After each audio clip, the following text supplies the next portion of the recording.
La guerre de Cent Ans. France contre Angleterre histoire pour dormir. Salut les gars, ce soir, on plonge dans l'un des conflits les plus longs, les plus absurdes et les plus fascinants de l'histoire européenne, la guerre de Cent Ans. Imagine, tu es en France au début du XIVe siècle. Le soleil se couche sur une campagne tranquille, mais dans les palais, les nobles chuchotent, les alliances se font et se défont, et un simple fait biologique, l'absence d'un héritier mâle, s'apprête à plonger deux nations dans plus d'un siècle de chaos. Tu entends les cloches sonner à Notre-Dame. Le roi de France, Charles IV, vient de mourir sans fils. Pas de petit prince potelé en bas âge pour lui succéder, juste des filles. Et ça, à l'époque, ça ne passe pas. Pas de loi salique pour jouer les progressistes. Alors les grands seigneurs se rassemblent, froncent les sourcils et se posent la question. Qui va porter la couronne de France? Spoiler, ce n'est pas une réponse simple. So, before you get comfortable, take a moment to like the video and subscribe, but only if you genuinely enjoy what I do here. Et pendant que tu y es, dis-moi en commentaire d'où tu écoutes et l'heure qu'il est chez toi. Now, dim the lights, maybe turn on a fan for that soft background hum, and let's ease into tonight's journey together. Tu observes un trône vide, encore chaud, et des prétendants qui se bousculent dans les ombres. Le plus sérieux, un certain Édouard III d'Angleterre. Oui, d'Angleterre. Sa mère, Isabelle de France, est la sœur du roi défunt. Édouard dit « Eh, techniquement, je suis le petit-fils de Philippe le Bel. Je peux prétendre au trône, non ?» Les Français, eux, brandissent fièrement la loi salique comme une pancarte réservée aux garçons nés en France. Édouard est écarté. À la place, on donne la couronne à un cousin plus éloigné, Philippe de Valois. Il devient Philippe VI. Petit détail, ce choix va déclencher une guerre de 106 ans. Rien que ça, tu vois Édouard serrer les dents à Londres, cap au vent, jurant intérieurement qu'un jour, il reprendra ce qui lui revient. Mais pour l'instant, il joue la carte diplomatique. Enfin, presque. Il commence à agacer la France en soutenant les villes flamandes, puis en se déclarant carrément roi de France en 1340.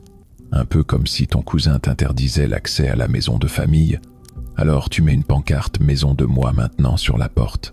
Historiens style arguent que Édouard croyait vraiment à son droit, ou s'il utilisait cela comme un prétexte politique. Mais peu importe, les dés sont jetés. Et toi, tu avances dans un monde où la guerre se prépare lentement, comme un orage d'été. Les armées s'équipent, les émissaires vont et viennent. Les coffres royaux se vident plus vite qu'un sac de dragibus au Moyen-Âge. Oui, ça n'existait pas, mais imagine, les taxes augmentent, les paysans râlent, ou plutôt se révoltent doucement, mais pas encore assez fort pour faire trembler les trônes. C'est aussi une époque où la féodalité chancelle. Les grands seigneurs ont des ambitions, les rois cherchent à centraliser le pouvoir, et toi, tu entends déjà le cliquetis des armures dans le vent. Ce n'est plus juste une querelle dynastique, c'est une question d'honneur, de territoire, de fierté et de port franc en Aquitaine. Oui, car derrière la querelle des couronnes, il y a aussi cette fichue Guyenne. Édouard la possède toujours, mais comme vassal du roi de France. C'est un peu comme si tu étais obligé de payer un loyer à ton ennemi juré pour vivre dans ta propre maison. Et dans les campagnes, les murmures montent. Les paysans entendent parler d'impôts pour financer des bateaux, des chevaux, des armes. On croise des mercenaires aux accents étrangers. Et toi, dans ton petit village, tu lèves les yeux vers le ciel. Un nuage passe, lentement, et tu sais que la guerre approche. Puis arrive la première vraie étincelle, la bataille de l'Écluse, en 1340. Édouard affronte la flotte française et gagne. Victoire navale écrasante. Tu vois les flammes s'élever au-dessus de la Manche. Mais ce n'est qu'un début. Les Anglais n'ont pas encore mis un pied solide sur la terre française. Ce sera pour plus tard. Et à côté de tout cela, la vie continue. Le pain est toujours dur, le vin parfois tourné, et les nobles passent leur soirée à se tirer la barbe tout en jouant aux échecs. Mais l'épée plane au-dessus de leur tête, et tu le sens, l'histoire s'accélère. Petite anecdote pour te faire sourire avant de sombrer. Sais-tu que certains nobles français pensaient que les Anglais étaient des barbares parce qu'ils mangeaient de la viande saignante? Vrai ou pas, ça donne une idée des préjugés de l'époque. Mais bon, entre un faux héritier, un roi vexé et une province disputée. Il n'en fallait pas plus pour que les dés du destin roulent. Et pendant que les diplomates s'envoient des lettres cachetées comme des messages Tinder d'antan, toi, tu continues de marcher à travers cette France sur le point de basculer. Tu croises des paysans inquiets, des chevaliers trop fiers et des espions qui chuchotent sous la lune. Car la guerre de Cent Ans ne commence pas d'un seul coup. Elle rampe, elle rôde, elle se prépare. Et toi, sans le savoir, tu es déjà au cœur d'un cauchemar qui va durer une vie entière. Tu avances doucement sur un chemin de terre. Les sabots d'un cheval résonnent derrière toi, puis un second, et bientôt une troupe entière.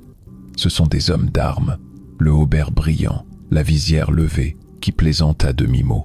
Mais ce soir, il n'y a pas de bataille. Pas encore. Tu entends le vent d'août dans les arbres, et tu sais que ça ne va pas durer, car nous sommes en 1346.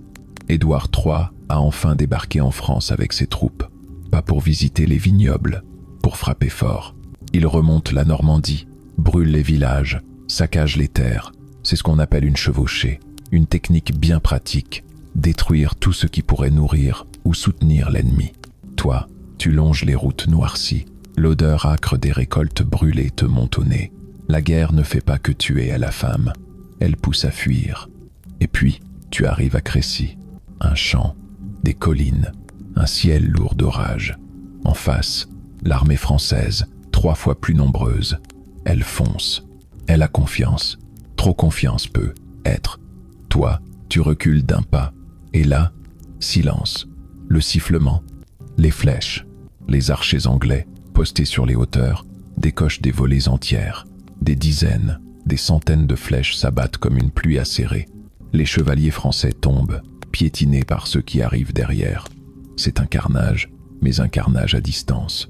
Les arcs longs anglais, faits d'if, une arme simple mais redoutable, transperçant armure et orgueil. Fin fact, certains archers anglais se coupaient volontairement l'index droit si on les capturait, pour qu'on ne puisse plus les forcer à tirer pour l'ennemi. Glauque? Oui. Pratique? Aussi. Crécy marque un tournant. L'époque des charges héroïques de cavalerie commence à vaciller. Et toi, tu te tiens en retrait, encore sous le choc. Le roi de France, Philippe VI, s'enfuit. Édouard, lui, continue son avancée. En 1347, il prend Calais après un siège long et impitoyable. Tu vois les bourgeois de la ville sortir pieds nus, corde au cou, espérant grâce, spoilèrent. Ils survivent mais l'humiliation reste. Et pourtant, malgré toutes ces victoires, malgré l'impression que la France s'effondre, la guerre ralentit. Pourquoi? Parce qu'en 1348, un invité surprise débarque, la peste noire. Oui, cette peste, l'autre cauchemar médiéval. Tu regardes les routes se vider, les villes se barricader, même les armées posent les armes, pas pour faire la paix, mais pour ne pas tomber malade. Un tiers de la population d'Europe y passe. Des familles entières sont rayées de la carte. Et toi, tu respires avec précaution, comme si ça pouvait changer quelque chose. La guerre attend, tapis dans un coin, le temps que la faucheuse finisse son travail. Lorsque le calme revient à un calme relatif, les hostilités reprennent. Et cette fois, c'est le fils d'Édouard, le prince noir, qui entre en scène. Oui, c'est son surnom, pas un super vilain Marvel. Il n'a pas de cape, mais son armure noire fait sensation. Toi, tu le suis à travers l'Aquitaine, où il mène de nouvelles chevauchées. Il ne cherche pas à gouverner. Il veut choquer, détruire, forcer les Français à plier. Et puis vient 1356. Une autre bataille décisive, Poitiers. Cette fois, c'est Jean II, le roi de France, qui veut laver l'affront de Crécy. Il affronte le prince noir avec une armée supérieure en nombre. Tu marches dans le camp français la veille, les soldats sont confiants. Peut être trop, encore une fois. Le lendemain, le chaos, le terrain favorise les Anglais. Les Français sont piégés.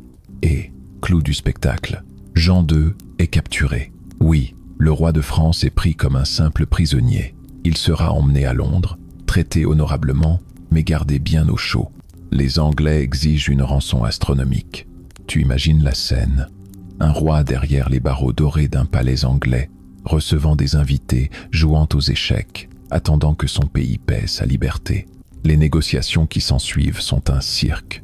Le traité de Brétigny, en 1360, donne d'énormes terres à l'Angleterre. Édouard renonce officiellement au trône de France mais ne range pas vraiment son épée.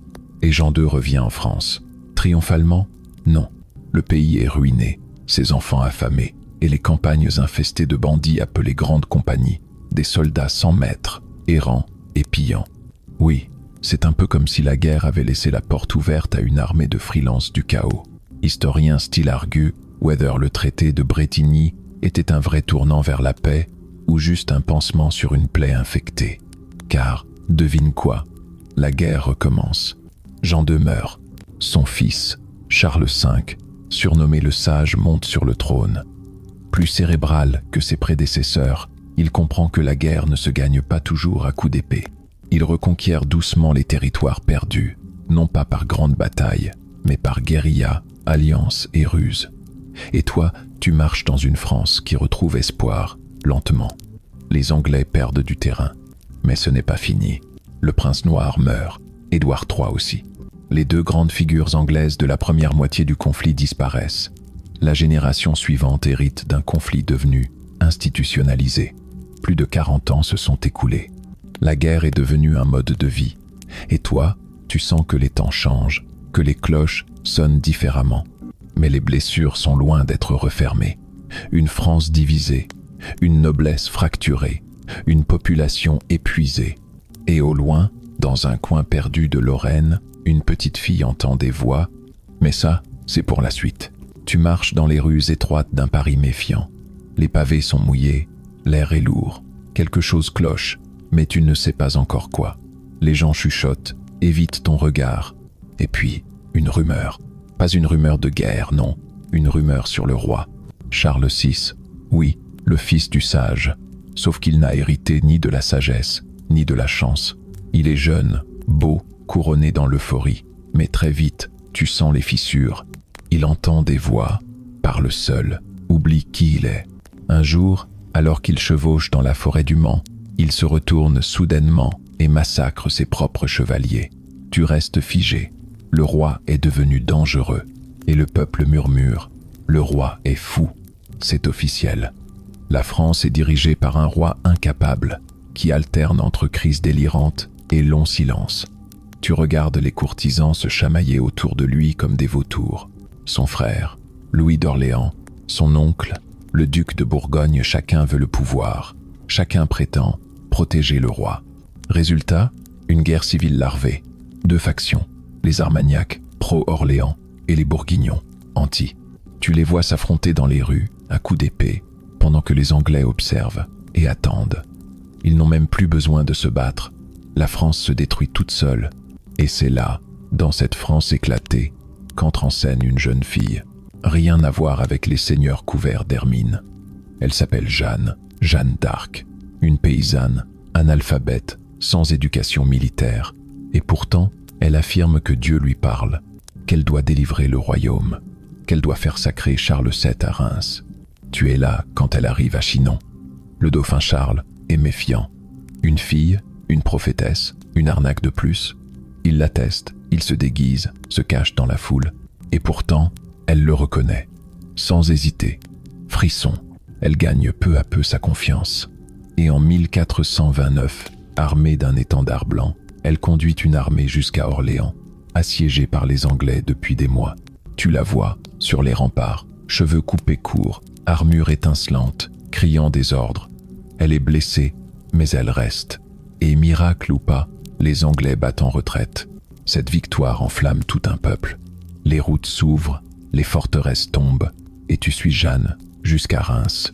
Là, enfin, Charles VII est sacré roi de France. Dans une cathédrale emplie de lumière, les orgues résonnent et Jeanne pleure. Mission accomplie? Presque. Mais l'histoire n'aime pas les héros qui brillent trop. Les courtisans commencent à la voir comme une menace. Et toi, tu sens le vent tourner. En 1430, elle est capturée par les Bourguignons, puis vendue aux Anglais. Ils ne vont pas l'exécuter comme soldate. Non, trop risqué. Ils la jugent pour hérésie. Le procès est une farce. Elle est seule, sans avocat, face à des dizaines de clercs. On la piège sur des détails théologiques. On la harcèle sur sa coupe de cheveux. À la fin, elle est condamnée. Et tu es là, à Rouen, quand elle monte sur le bûcher. Elle, a 19 ans. Elle crie « Jésus !» alors que les flammes montent, et même les soldats détournent les yeux. Une fumée âcre monte dans le ciel normand. Le bourreau dira plus tard qu'il avait peur d'avoir brûlé une sainte. Et toi, tu recules, le cœur serré. Mais la mort de Jeanne n'est pas la fin, c'est un électrochoc. Charles VII, jusque-là hésitant, commence à agir. Il reconquiert la Normandie, la Guyenne. Il réforme l'armée, crée des troupes permanentes, taxe plus efficacement. La France sort lentement de sa torpeur. Pendant ce temps, l'Angleterre vacille. Le roi Henri VI, couronné enfant, souffre de crises similaires à celles de Charles VI. L'économie anglaise chancelle. Les nobles se déchirent. Certains regrettent déjà d'avoir éteint la voix qui les avait défiés. Historiens still arguent whether la mission de Jeanne fut purement religieuse ou une manœuvre politique bien orchestrée. Mais peu importe. Ce qu'elle a semé, même en mourant, a porté ses fruits. Toi, tu continues de traverser ce royaume en reconstruction. Les chants repoussent. Les gens recommencent à croire au lendemain. Les cloches ne sonnent plus seulement pour les morts, mais pour les moissons, les naissances, les mariages. Et dans les tavernes, on parle encore de cette fille en armure, de ses voix, de ses batailles. Certains disent qu'elle reviendra, d'autres qu'elle est devenue un ange. Toi, tu sais juste qu'elle a changé l'histoire. Mais le conflit n'est pas terminé. Il reste une dernière poignée de batailles, des trahisons à régler et un vieux rêve anglais à enterrer pour de bon. Tu arrives dans une France fatiguée, mais debout. Les années ont passé. La guerre, qui ressemblait autrefois à une croisade chevaleresque, s'est transformée en une série de campagnes prudentes, de sièges lents, de trêves précaires, plus de héros flamboyants, juste des soldats, des stratèges et un pays qui veut respirer à nouveau. Il est loin le temps des charges de cavalerie. On parle maintenant de canons, d'artillerie, de fortifications. La guerre est devenue une affaire de professionnels. Toi, tu observes des armées plus disciplinées, plus modernes. Les armées féodales laissent place à des troupes royales payées, encadrées. Ce sont les débuts de ce qu'on appelle un État. Et à leur tête, Charles VII, le roi silencieux qui, après avoir été moqué, commence à inspirer la crainte. Grâce à Jeanne, il a été sacré. Grâce à ses réformes, il reconquiert. En 1450, les Français reprennent Cannes. En 1453, il remporte la bataille de Castillon, en Guyenne. Une victoire écrasante. L'armée anglaise est écrasée. Leur chef, John Talbot, un vétéran respecté, y laisse la vie. Tu sens que cette fois, c'est la fin. Ce que tu entends dans le vent ce jour-là, ce n'est pas une explosion, c'est un soupir, celui d'un peuple, celui d'un continent.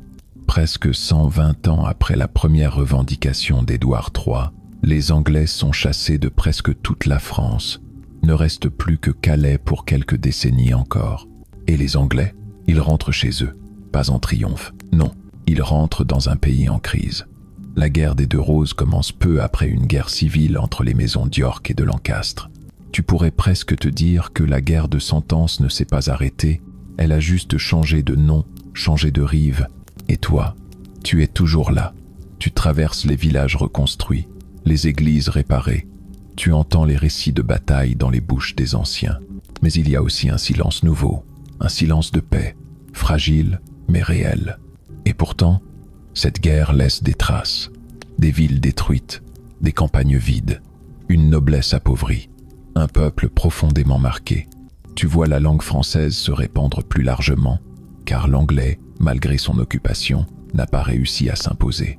Tu entends les chants, les poèmes, les premiers récits de Jeanne devenant martyr. Les légendes commencent, et avec elles, une identité. Un petit détail amusant pour t'alléger l'esprit. À la fin de la guerre, Charles VII avait instauré une loterie royale pour aider à remplir les caisses de l'État. Oui, littéralement, la France moderne s'est reconstruite grâce au premier loto officiel. Comme quoi, même après un siècle de chaos, on garde le sens pratique. Historiens still arguent whether la fin du conflit était inévitable ou simplement une question de lassitude collective. Mais tout le monde s'accorde. La guerre de 100 ans a façonné deux nations. Elle a défini ce que voulait dire être français ou anglais. Et elle a enterré pour de bon les rêves impériaux anglo-français. Tu lèves les yeux vers le ciel. Les cloches sonnent encore. Mais cette fois, c'est pour autre chose. Une nouvelle ère commence. une France centralisée, un roi puissant, une renaissance en gestation. Tu inspires profondément. Tu as marché à travers les siècles, vu des rois tomber, des héroïnes brûler, des villes renaître. Tu as traversé l'absurde, le sublime, l'atroce. Et maintenant, doucement, tu quittes cette époque. Tu es encore là, mais tout est plus lent maintenant. Les bruits de guerre se sont éteints, les tambours sont partis, le vent est doux, il glisse à peine sur les champs où autrefois tenaient les chevaux. Tu avances entre les arbres, à pas feutrés, et sous tes pieds, la terre ne tremble plus. Les villages sont calmes, les enfants dorment. Les vieux racontent des histoires au coin du feu, des histoires que tu connais déjà, mais qui sonnent différemment. Maintenant, tu regardes les étoiles, elles sont exactement les mêmes que celles que Jeanne regardait, ou Charles, ou Édouard. Tu sens que ce monde, si bruyant il y a peu, devient paisible. Les épées sont rouillées, les armures oubliées, et toi, tu n'as plus besoin de te cacher, plus besoin de fuir. Tu peux simplement rester là, respirer, écouter. Et pendant que les souvenirs de la guerre de 100 ans s'effacent comme de l'encre au soleil, tu ressens quelque chose d'autre, une lente chaleur, celle du retour, celle du repos, comme si tu t'allongeais enfin, après une longue, très longue route. Alors ferme les yeux, laisse la nuit t'envelopper. Et si, demain, quelqu'un te demande ce que tu as rêvé, tu sourias simplement.